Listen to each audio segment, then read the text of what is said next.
Hello friends, welcome to PDF for Exams YouTube channel. I hope your studies are going well. Today is day 9, we are studying polity, and in this video we will be learning about Indian judiciary system. So let's begin and see what is there in our Indian judiciary system. So as per our constitution, Indian judiciary system is mentioned in part 5 under article 124 to 147. So this part of the constitution and these articles deal with all the complete or the entire judiciary system of a country. So our judiciary system is divided into 3 layers, or we can see it as 3-tier system, and a hierarchy is followed. What is the hierarchy? We'll see the image, and after that we'll start studying them individually. So the apex court or the topmost court of the country is called Supreme Court of the India. This is known to everyone and this is very common. Next is High Court, which comes under Supreme Court and it deals with every issues regarding the issues in that particular state. That means this High Court is made for every state. I'll go in detail with High Court. It's not necessary that every state should have a High Court, but yes, the highest court of any state is High Court, and the Supreme Court is the highest court of a country. Next is District Court or the subordinate court. This is the 3rd level, and among this district court there are several more layers which are divided or subdivided in district court, like civil cases, for criminal cases, and for revenue cases there are separate kind of courses which are divided in subordinate courts. So if we talk about Supreme Court of India, as I said, that Supreme Court of India is the topmost court or the apex court of a country. And before going into the courts or the types of court and details about this, we are studying this judicial system separately. We studied legislative and executive of state and union together and in one section, but we are studying the judiciary system separately because this judiciary system of a country is separate from union or executive. We have seen that those two bodies, executive was responsible for administration of the laws whatever were made by the legislative body, whereas the other body or the other part of the country, that is legislative part, whether it is state or union legislative, they were responsible for making laws or amending laws which according to time whichever is required. But Supreme Court is independent. It is actually a single integrated judiciary, independent of executive and legislative. As I said, they are not dependent on executive and legislative, and it is single integrated judiciary. That means integration means whatever comes together. So as I have told the hierarchy, we have seen over here the hierarchy of a court: Supreme Court, High Court, District Court. So they are integrated. That means any judgment passed in District Court shall be respected by High Court and Supreme Court. Not in that form, actually the hierarchy or the movement is not in that way. If any judgment is passed in Supreme Court, that will be respected by High Court, and that will be respected by District Court also, and by the other subordinate court also. Or else any judgment passed in District Court can be challenged in High Court, or any judgment passed in High Court can be challenged in Supreme Court. But whatever judgment is given by Supreme Court is the ultimate judgment and final, and has to be respected and followed by every court, the subordinate court which lies under Supreme Court. So that's why we are studying the Supreme Court or the judiciary system of our India separately. So let's begin with Supreme Court. So this is the Supreme Court of India. You might have seen in pictures, books, or else if you visited Delhi, you might have seen this in real. So this is how a Supreme Court looks. So let's move into the text. What is it? So we have already discussed that Indian Constitution has established an integrated judicial system, which we've already seen. It is mentioned in part 5 under article 124 to 147. This is also we have seen. And the number of Supreme Court judges. So in Supreme Court there is a Chief Justice of India, CJI. Chief Justice, by the name itself is clear. The topmost position of justice or the head of all the judges in the Supreme Court or in the court is Chief Justice. Anywhere the head of any place is always called chief or chairperson or president. So in case of our Supreme Court, the head of all the judges in Supreme Court is called Chief Justice of India, and the number of judges in Supreme Court is 34 at present. Over here it is mentioned wrong, it's not 31. 34 is the number, that means maximum strength of judges in Supreme Court can be 34, including Chief Justice of India. And this is not fixed. It is not written in Constitution that the number of the number of judges in Supreme Court would be fixed. It can change from time to time as per the requirement of business. For example, if there are cases are increasing more and more, and we know the condition of a country. Cases in our country are burdening. That means they are increasing, they are piling up again, like more and more, and judgments are a little slower than it should be. So the number of judges is not required to be constant. It can keep on changing, and it will be decided by Parliament. So Parliament is the body which is responsible for deciding the number of judges in Supreme Court or High Court. So it depends, and they can pass on the bill, and the number of these judges will change. So earlier at the beginning there were 8 when our Supreme Court was formed, and now we can see the number or the strength of justice in court, Supreme Court, has been increased up to 34. So this is the numbers. Now moving to the next point, what is Chief Justice of India? So who is the Chief Justice? We have already seen that is the highest judicial officer of the country, is considered as Chief Justice. And what is the nature? That means how does Chief Justice work, or what is his work? So his work is largely administrative. That means he is not involved in any judgment or hearing.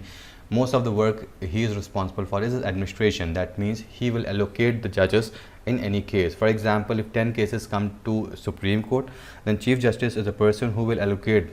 I've told that there are 34 or 30 judges, or how many judges are there in Supreme Court. He will allocate these judges in cases. For example, he'll allocate 4 judges in one case, 3 judges in other case, 2 judges in another case. So Chief Justice of India act as administrative part of Supreme Court. And also he can act as Chief Justice of India. So under Article 126, when the office of Chief Justice of India is vacant, or when Chief Justice is by any reason absent, so what happens? So sometimes it's not necessary that Chief Justice is a single body, or one person can be Chief Justice of India. There is no replacement of, for example, in case of speakers or presidents, we had deputy speaker or vice president, but in case of Chief Justice, we don't have any deputy Chief Justice. In this case, whenever he is absent from his office, or due to some reason he cannot come to his office, so any other member or any other judge can be appointed by President for acting as a Chief Justice of India for that temporary period, but the qualification should be equivalent to Supreme Court judges. Whatever qualification required for any judge to be a Supreme Court judge shall be followed by that particular person who is to be appointed by President for acting as Chief Justice of India in absence of Chief Justice. Okay. So now coming to appointment of Supreme Court. So in this appointment of Supreme Court, there is very big problem. There has been always controversies over appointment of Supreme Court judges. So first let's see the procedure. After that we'll see the this controversies. What are the controversies, and how finally, and what is the final way in which the Supreme Court judges are appointed. So the judges of Supreme Court are appointed by President. So here we can see the word appointment. So this word has to be taken care that Supreme Court judges are appointed, not selected. President is President do not have any right to select any judge he wants. It has to be appointed by him, whom he may consider the fittest person to act as judges or Chief Justice of India. Again, the Chief Justice also is appointed by President after the consult of judges of Supreme Court and High Court, and she deemed necessary. See, as I said, in Supreme Court there are 34 judges.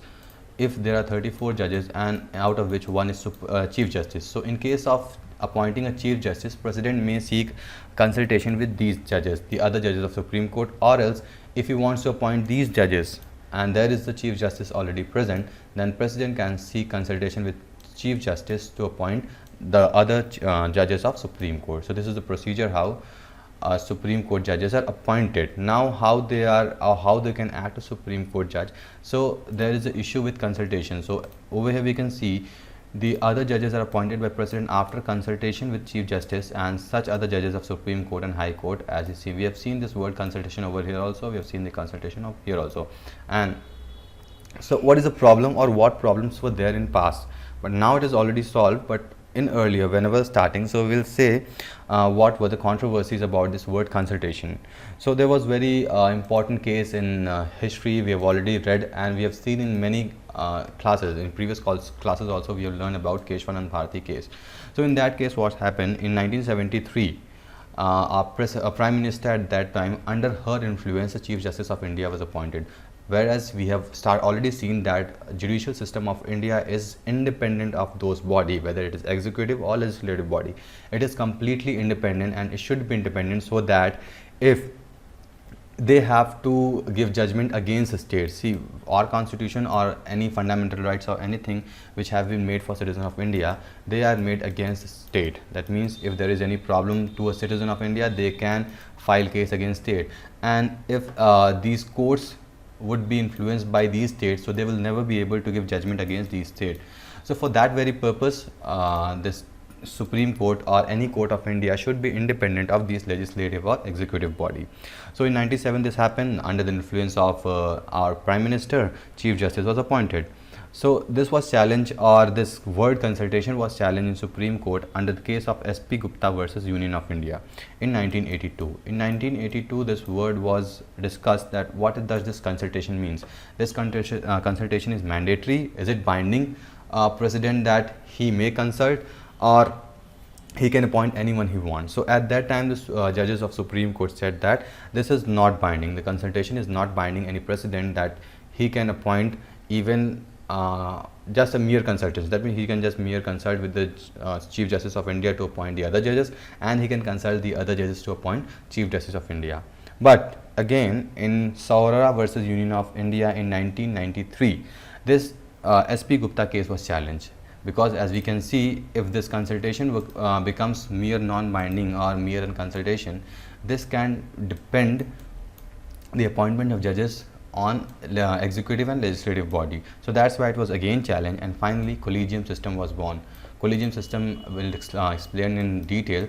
This collegium system is a method by which the judges are appointed. So at that time this collegium was born, and later in some presidential reference collegium, multi-member of this collegium system was born. That means collegium is not a single entity or single body, but several members are there in collegium who decide the selection of judges or appointment of judges to as Chief Justice or judges of High Court or judges of Supreme Court. So now moving to next part, that is qualification of Supreme Court. What should be the qualification? And before qualification, let me tell you one more issue. What happened in 99 Constitution Amendment, there was one more amendment brought up by Parliament that said a new body was formed, NJAC. Now this body was formed in which 6 members were there, out of which 50% were judicial and 50% were not judicial. So in this case, Parliament wanted to appoint the judges according to or under reference or under consultation with this new body as per 99th Constitution Amendment. But later on, Chief Justice of India or the Supreme Court gave their judgment that this is unconstitutional. We can't appoint judges with consultation of any executive or legislative body. So finally, we have collegium system for appointment of judges at this time. Now, what are the qualifications? So for qualification, the first qualification is very common for almost every position, executive, legislative or in judiciary, that the citizen should be an Indian. Anyone who wants to be judge, a legislative assembly member, legislative council member, Lok Sabha member, Rajya Sabha member, he should be a citizen of India, because if he is not citizen of India, he can't work properly for the citizen of country. Next is he has been at least 5 years a judge of a high court or 2 such courts in a succession. That means anyone who want to be appointed as Supreme Court judge, he has to act as High Court judge for at least 5 years. It's not necessary that any judge has to act for 5 years in single court. He can act in 2 courts or 3 courts in ratio of 1 year in one court, 2 year in other court and 3 year in other court, or this ratio can vary, 3 year in one court, 2 year in other court, but the sum of his functioning as High Court judge should be 5 years. So first qualification is that he should be citizen of India. Second is this, and third is or. See over here, or is mentioned. That means the judge can follow either this qualification or this qualification. Any of these qualification will work.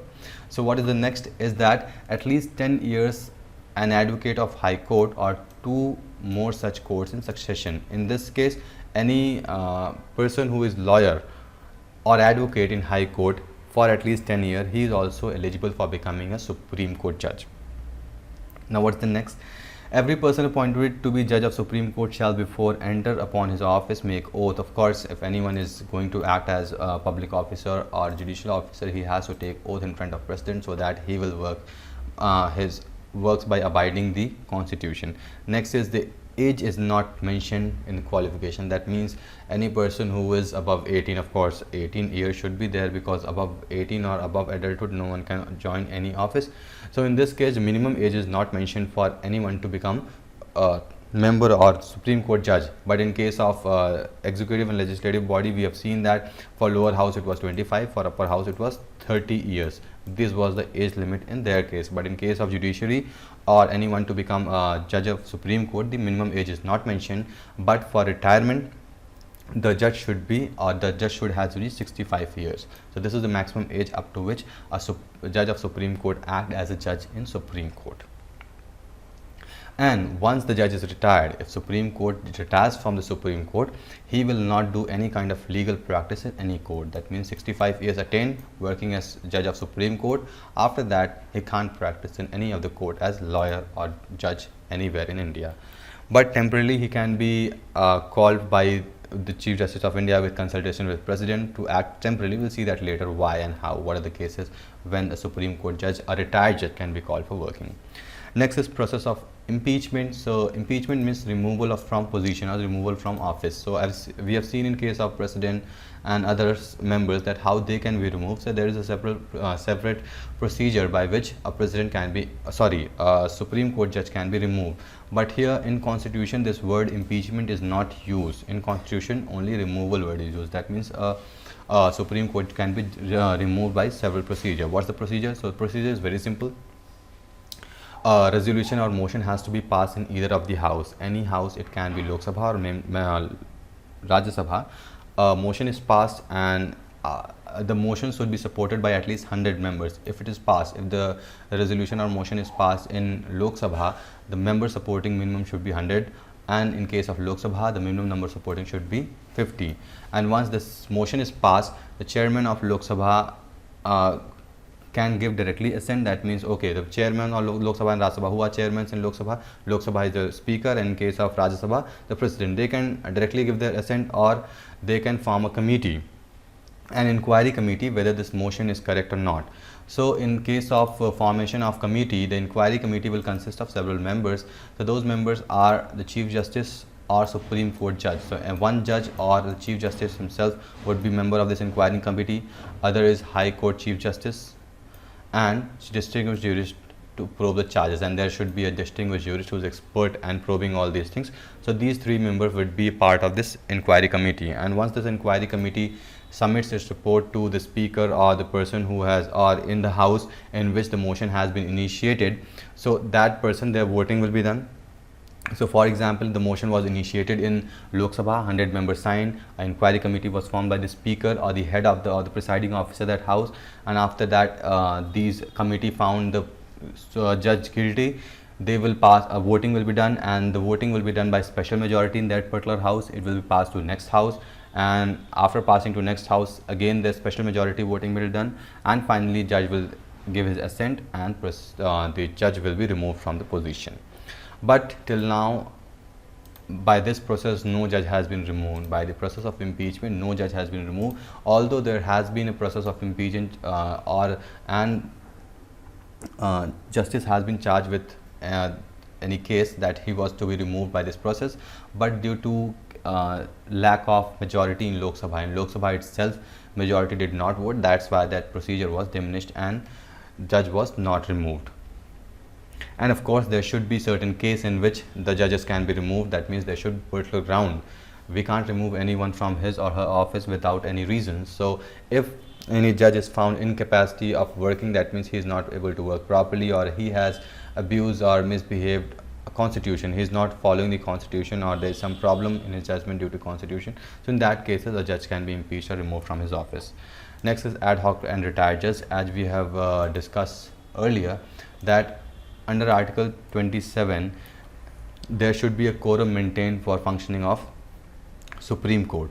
So in Supreme Court, if minimum number of judges are not available, in that case, the Chief Justice of India can ask or can appoint any judge from High Court as ad hoc in the Supreme Court. That means any judge from High Court can be appointed as judge of Supreme Court ad hoc. Ad hoc means for temporary period with consent of President in case of minimum quorum, that means quorum is absent. Quorum we have seen in legislative council also, and sorry, not legislative council, in legislative body, that in parliament or in state legislature, that if minimum members are not present, this functioning cannot be done. So in case of Supreme Court or any court, a minimum number of quorum or minimum number of judges are required. So if this quorum is not fulfilled, in that case an ad hoc judge can be appointed from High Court to Supreme Court by Chief Justice of India with President consent. Okay, so over here High Court judge can also be Supreme Court judge for temporary period if required.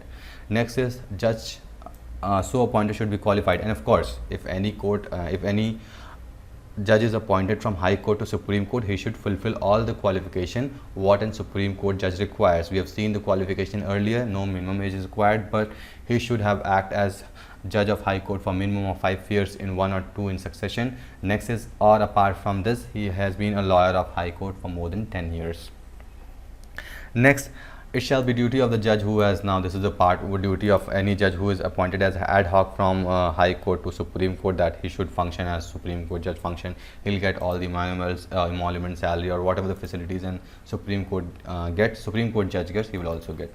Next is retired judges. So we have already talked about the retired judges. So according to Article 128, Chief Justice of India may at any time, with the previous consent of President, request a retired judge of Supreme Court or retired judge of High Court duly qualified for appointment of judge of Supreme Court to act as judge of Supreme Court for temporary period. Thus we have already seen as you have seen that any Supreme Court judge retired at 65 years of age on his own, he cannot practice. But in case if it is required, if we need Supreme Court judge and we don't have any judge, or we can't appoint a new judge at that time, or judge is absent or quorum is not maintained, in that case also Chief Justice of India can request, he can't order any Supreme Court judge who are required, they can just request them to please come and join our office for temporary period so that the judgments or the working or the proceedings are not stopped.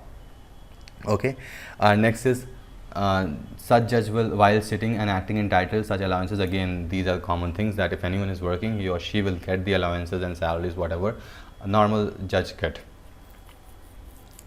Next, what is next? Jurisdiction. Now what are the jurisdiction or the function or the power of Supreme Court? So there are several powers or jurisdiction which comes under Supreme Court. The first is original jurisdiction. So this comes under Article 31. What is this original jurisdiction? So original means any new case or any new case which can be filed. So in this case, any individual cannot file any civil or criminal case. They will not directly file in Supreme Court. But there is a case like fundamental right. We have seen in Article 32, which abides Supreme Court to protect fundamental right of citizen. So any citizen whose fundamental rights are violated, they can direct file petition or they can direct file case in Supreme Court for the fundamental right violation.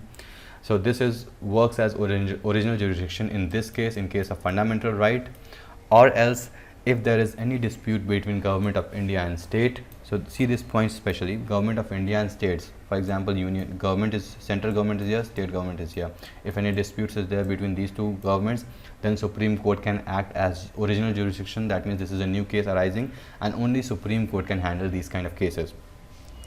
Next is any dispute between two states and one state, union territory, or center and one state at one side, other state on other side. That means all probability that can be formed between state and union territories and the union, all those kind of cases would be discussed in under original jurisdiction in Supreme Court. That means they can directly file case and only Supreme Court is responsible for all these kind of case.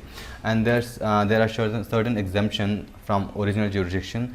A few cases which are mentioned in Constitution and which are not part of original jurisdiction, like treaty, agreement, covenant, engagement, or any other similar instruments which have been entered into, executed before commencement of Constitution, continues to operation. Such kind of cases will not be discussed in Supreme Court. Next is writ jurisdiction. So what is writ? It is just a legal order. So we have already seen that there are 5 kind of writs which can be filed or which can be given by Supreme Court. So as we have seen in Article 32, Supreme Court can enforce fundamental right by providing writs. So what are these writs? Writs are generally 5 types. We've already seen that: habeas corpus, mandamus, prohibition, what was else? Quo warranto, and certiorari. These were the 5 writs which could be given by Supreme Court for entailing for or protecting fundamental rights of the citizens. So we can just discuss these writs also in detail. So this habeas corpus, what was this? To present in front of the court. For example, if anyone is detained illegally by police force or any authority, they can, or the person who has been detained or anyone who on behalf of that person can go and ask Supreme Court for writ, and Supreme Court will issue a writ of habeas corpus to present before Supreme Court why this person has been convicted or convicted. Next is mandamus. Mandamus means we command. So Supreme Court can file a writ or can issue a writ which will command all the public officers to work properly if they are not working. Next is certiorari. Certiorari and prohibition are common, but there is one little difference. In certiorari, what happens if any high court, for example the lower court, has give wrong decision, in that case Supreme Court can cancel those decision and give the correct decision. But in case of prohibition, before the judgment, Supreme Court can pass the direction or issue an writ of prohibition to not give these kind of decision. Next is quo warranto. Quo warranto means by what authority, that means anyone is holding wrong office, any public office. So in that case also a writ can be issued of quo warranto and ask that person why, what authority you are sitting in that office. So these are the writ jurisdiction of Supreme Court. Next is appellate jurisdiction. Appellate means anyone who want to appeal in Supreme Court. So these kind of jurisdiction are there. So who can appeal? As we have seen that any individual cannot appeal in case of civil or criminal cases apart from this fundamental right cases, but any cases whose decision are already being done in lower courts like district court or high court, and the individual or the citizen are not satisfied with the judgment, in that case also those citizen can file or appeal in Supreme Court. And what kind of cases could be appealed? Those are any cases which relate to constitutional matter, civil matter, criminal matter and special matter. Any cases can be appealed in jurisdiction of Supreme Court once they are passed from the lower courts. Next is these are given in detail what kind of cases are available. You can read this in PDF. I'm not going through these things. Next is advisory jurisdiction. So Supreme Court enjoys a special right of advisory. For example, as we know the process of making law, if it is made a law in center, that means if in parliament any law has to be made, it has to pass from Lok Sabha, Rajya Sabha, then final assent has to be given by president.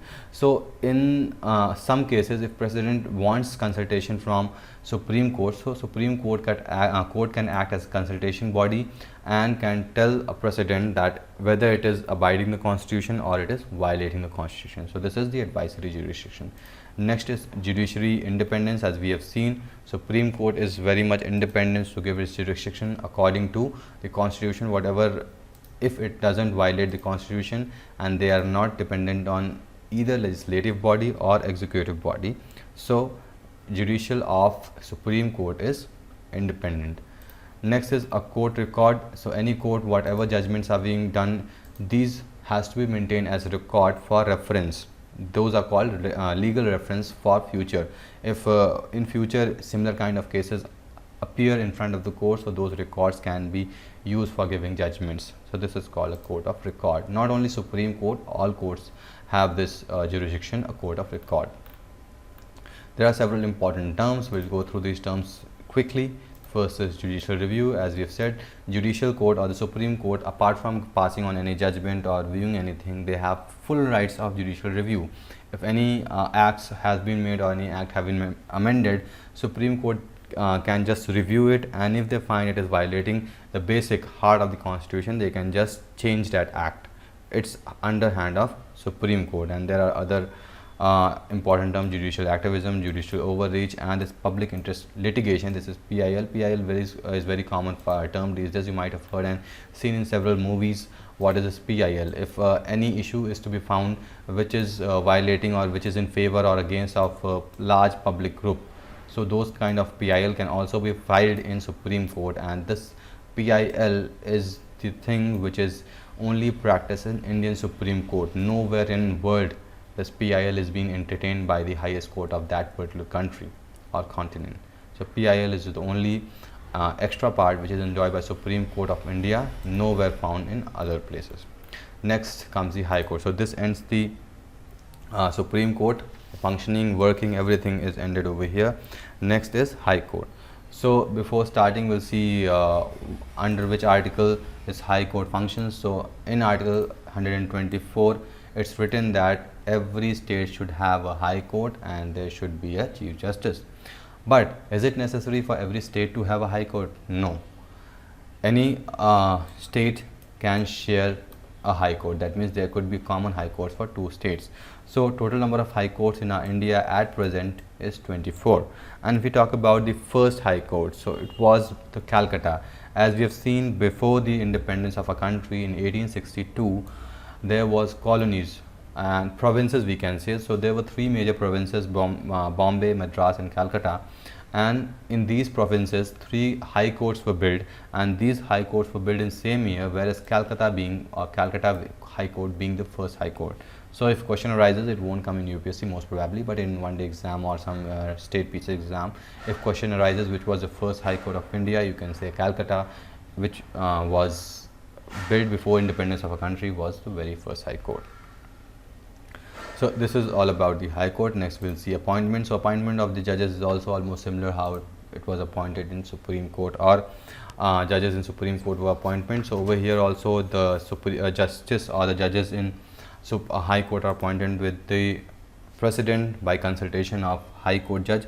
So for example, if any judge in High Court has to be appointed, so it will be appointed by President by consultation of Chief Justice. So here just take care that in case of appointment of any judges in Supreme Court, Chief Justice was consulted, and in case of High Court also the Chief Justice only will be consulted for appointment of Chief Justice of that High Court, or you can say the highest judge of any particular High Court. For appointment of other judges, the Chief Justice of the concerned High Court is also consulted. So it's not for other judges. So as we can see, in any judge in any court, whether it be Supreme Court or High Court, there is a senior most judge and under whom other judges work. So for the appointment of just highest judge of High Court, the President consults with Chief Justice of India. Who is Chief Justice of India? The senior most judge of our Supreme Court is called Chief Justice of India. Whereas for appointing the subordinate judges or the other judges of High Court, the President may take consent of Chief Justice as well as the High Court of that particular state. So this was all about appointment of judges in High Court. Next is additional and acting judges. So it's common again that a President can appoint any qualified judges. For example, if a High Court judge or they require any judges in High Court, any additional judges can be appointment on particular basis. They should function, or they should qualify, they should have particular qualification for any High Court judge. They can be appointed as High Court judge of that particular High Court. So let's read out what is given over here. So here it is said that the President can appoint duly qualified person as additional judge of High Court for temporary period not exceeding with 2 years. So this is important over here. Any additional judge which are appointed in High Court by President should not exceed 2 years. The tenure of those temporary judges cannot increase more than 2 years. And there is a temporary increase in business, and when they are appointed, of course, when there is increase in number of cases in High Court, then additional judges required, and that's why they are hired in that particular time. And there are arrear of work or lots of works are pending, so these new judges can be required. So we can take example of current period also. So there were in news that virtual courts could be designed because lots of cases are being pending because of this corona period. So once this corona period of pandemic is revoked, in that case also additional High Court judges could be appointment for temporary period, so that these lagging cases or the increase in business can be sorted out. Next, the President can also appoint a duly qualified person as acting judge of High Court when a judge of that High Court or other than the Chief Justice is unable to perform duties appointed to act as temporary of Chief Justice of High Court. So there can be two cases when other additional High Court be appointment apart from these, that if any judge is not unable to perform his duty, he may be retained for temporary period and new additional High Court judge can be appointed. An acting judge holds the office until permanent judge resumes his office. So this is clear by itself. If someone is acting temporarily in some office, that they can resume that office until and unless the original person or the permanent judge comes back to his office. And the retiring period of High Court judge is 62 years. In case of Supreme Court judge, it was 65 years, but in case of High Court judge, it is 62 years. Acting Chief Justice, what this is acting Chief Justice? We saw that there is an acting Chief Justice of Supreme Court, so it goes similar over here also. In case the office of Chief Justice of High Court is vacant, or in case Chief Justice of High Court is temporarily absent, or in case Chief Justice of High Court is unable to perform his duty to his office because of some other issues, in that case President can appoint any other judge to act as Chief Justice of High Court, but that particular person or the judge who has to be appointed as a High Court judge or Chief Justice of the High Court should have all the qualification of High Court judge. This is how an judge's appointment. Now, what is the removal process? So, removal process is also very much similar to removal of judges or impeachment of judges of Supreme Court. So, over here one additional member is added, governor. So, governor may be consulted. What is the procedure over here? In case of removal of judge in Supreme Court, we saw that a motion had to be passed in any house supported by 100 members in case of Lok Sabha and 50 members in case of Rajya Sabha.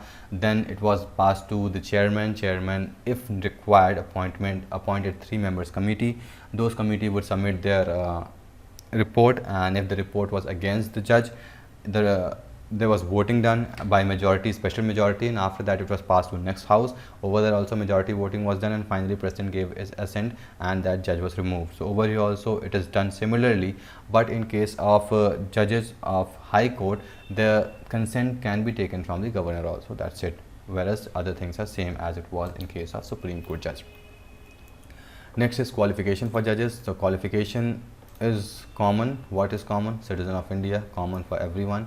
And this last one must have an advocate of High Court or 2 or more such High Court in succession for 10 years. So this qualification is also common as it was with Supreme Court, but what differs over here is that must have held judicial office in territory of India for at least 10 years.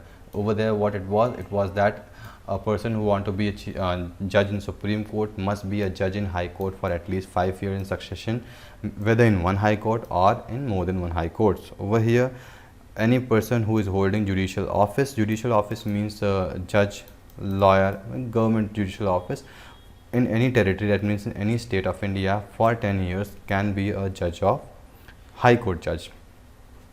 Next is transfer of judges between High Courts. How can a judge can be transferred from one court to other court? So over here a judge of High Court can be transferred without his or her consent. That means it's not necessary to ask judge of High Court whether you want to be transferred from this court to that court. It's not required. If required, the judges can be transferred, switched from one place to other place. And how it is done? So this is done with the consultation of Chief Justice of India in full effective. That means the Chief Justice of India, who is the Chief Justice of India, the senior most judge of Supreme Court is called Chief Justice. With his consultation, this transfer of High Court judges can be done. And all relevant fact related to transfer of judge and High Court must be provided to Chief Justice. It is very common if Chief Justice is taking this action or with his consultation this is done. So every document has to be given to the Chief Justice. An opinion provided by Chief Justice shall be primacy and is binding on the President. That means over here President cannot do anything. If Chief Justice says that any judge has to be transferred from one place to other, President has to give his assent and that particular judge will be transferred from his place of working. What is this jurisdiction of High Court? So in case of Supreme Court we saw several jurisdictions, so it is same in case of High Court also. Let's see what are those. First is original jurisdiction.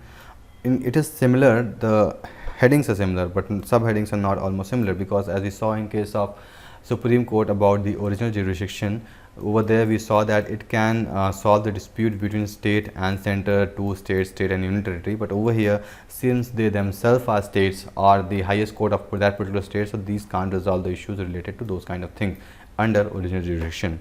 So what are the matters that are to be solved under original jurisdiction of High Court? So any matter related to marriage, will, divorce, company law, contempt of court, dispute relating to election member parliament, regarding revenue matter, enforcement of fundamental right. So over here, see, this is important point. As we saw that anyone whose fundamental rights are violated, they can go to Supreme Court and directly appeal under original jurisdiction. But if citizen want, he or she can first appeal in original High Court also, and after that they can go to Supreme Court, or else it's not necessary that a process has to be followed.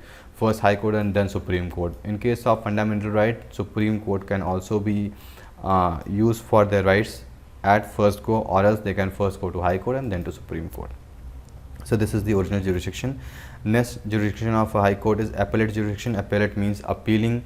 Appealing means if anyone is any person is having problem related to criminal cases or any civil cases, they can appeal directly to high court. But what is the exemption? So exemption over here is that they have, however, no jurisdiction over tribunals established under the law related to armed force of the country. See, these armed forces of the country, these issues will be handled in Supreme Court if required. For example, the payment of officials of army. So these kind of cases, or the protection, or the what we call bulletproof jacket should be given to them, or how many. So all these kind of issues would be handled in Supreme Court, not in High Court, because they are at central level. They are working at central level. Next is the appellate jurisdiction of High Court is wider than original jurisdiction. Wider means it has got more scope and more number of cases, or more type of cases can be brought under jurisdiction of High Court under this appellate jurisdiction. Next is civil matter. So civil matter we already know, any cases related to any person's civil rights. For example, if anyone has issues with land, revenue, property, or anything, so those will come under civil courts. So these are the history which are given. That means when these kind of cases were given to high courts and all, you can read over here. Next is criminal cases. These text is provided on the website. You can go on the website and read the text if required. Many people are asking for PDF, so the texts are already available on PDF for exams.org website. You can visit the website and read the text, and if required, you can just copy and paste to make a document for yourself to refer in future, or else will be already available, always available on the website. Whenever you want, you can just visit the website and read this content. Next is criminal matter. So criminal matter, we know if anyone has committed any kind of robbery, loot, murder, that will come under criminal matter. So these kind of cases can be also appealed in High Court. Next is writ jurisdiction. So as we saw under Article 32, Supreme Court has a power to issue the writs if someone's fundamental rights are violated. So here also the High Court has power to issue writ under Article 226 in case of fundamental right violation. If anyone goes and appeal Supreme Court that our fundamental rights has been violated, not Supreme Court, High Court. So High Court has the power to give certain writs, and apart from this fundamental rights, its scope is more wider than Supreme Court. So this High Court can give more writs in case of any administrative or any kind of cases, criminal or civil cases. This High Court can issue writs. Next is a court of record. As I said, whatever law or whatever the courts are there in the country, they has to function as a court of record, because any case, any judgment will be recorded for further reference, and those reference are called legal reference. So I've already discussed about this. Next is administrative reform. So any kind of administrative reform is required in that particular state. For example, this number of seats, number of examination to be conducted for officials. So those things also will be dealt in administrative function of the High Court. Next is control over subordinate court. So as we know, the hierarchy, Supreme Court, High Court, then comes the subordinate court or the local courts. So these subordinate courts will be controlled by the High Court because they come under High Court. Okay. Now, independence of High Court. What does an High Court independent of? So the Constitution seeks to secure independence of judges of High Court in certain ways. What are these certain ways? A judge of High Court can only be removed by President. We have seen this, how a judge can be removed. We have seen there is a complete process for impeachment or removal of judge of High Court or Supreme Court, and those are almost similar. And when any judge can be removed if he is found incapacity of working, or if he is found misbehavior or any kind of issue which is related to Constitution, they can be removed from their office by a particular process. Next is after retirement. Over there we saw that a judge who retires from his office after the age of 65 cannot practice anywhere apart when required. As you have seen, in case of requirement, Supreme Court, the Chief Justice of India can request that retired judge to act as temporary judge in the courts of High Court or Supreme Court. But in case of High Court judge, if any judge retired after the age of 32, he can practice in any other courts in which he has not served as judge. So for example, if a judge of High Court has served in 3 courts like Madras, Calcutta and Bombay, if he has already served in these 3 courts, he cannot act or practice as a lawyer in these 3 courts. Apart from this, he can practice as a lawyer in other courts of the country. So these are the independence of High Court judges. or High Court. What are the subordinate courts? So subordinate court, as we see under in hierarchy, it comes at the last, and it is divided into three categories. So three categories like the session court, civil court, and revenue court. What does this session court deals with? The session court deals with all kind of criminal cases under that particular district. So these are actually subordinate court comes under districts. So these take care of districts. We know how our country is divided. Our country is divided into districts. Officially, we can see districts, then comes the state, and then comes the center. Below this district also, we have seen there are certain panchayats and local bodies. We are not going into detail, blocks and panchayats. We are not going into detail in that. But in judiciary, we can see the hierarchy or division in district level, state level, and central level. So this subordinate courts functions at district level. So any type of criminal cases coming in case of district, they will be handled in session courts, and the judges of session courts are called session judge.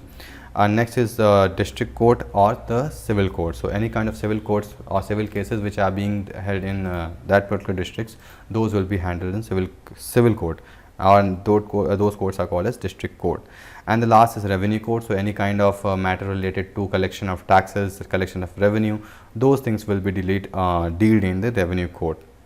And what should be qualification of anyone to be judge of the subordinate court? So it should be the citizens of India. Any person who wants to be the judge of the subordinate court, he should be citizen of India, lawyer or pleader for 17 years. So here the qualification is not very difficult. Minimum 7 years. If any person is practicing law, that means as a lawyer or a pleader for more than 7 years, he can become a judge of a subordinate court, and he should be recommended by High Court. So as we know, the appointment of subordinate court judges depends on High Court, as High Court is the person or the body which governs this district court.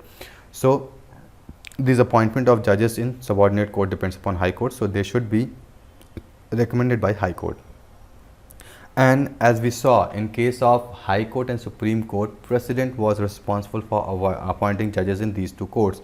But in case of subordinate courts, Governor is responsible. Why this Governor is responsible for appointing judges in these district court? Because the burden would be more on President if he starts and appointing courts for every district, because number of districts are too much and it can't be easily handled by single person. That's why these governor, who are themselves appointed by President, act as appointment of judges in these district courts. So these are the qualifications. Let's see what else we have seen. So these are the sub part of the subordinate courts which we have already seen: Lok Adalats, district court, session court. So these ends today's video, our judiciary system.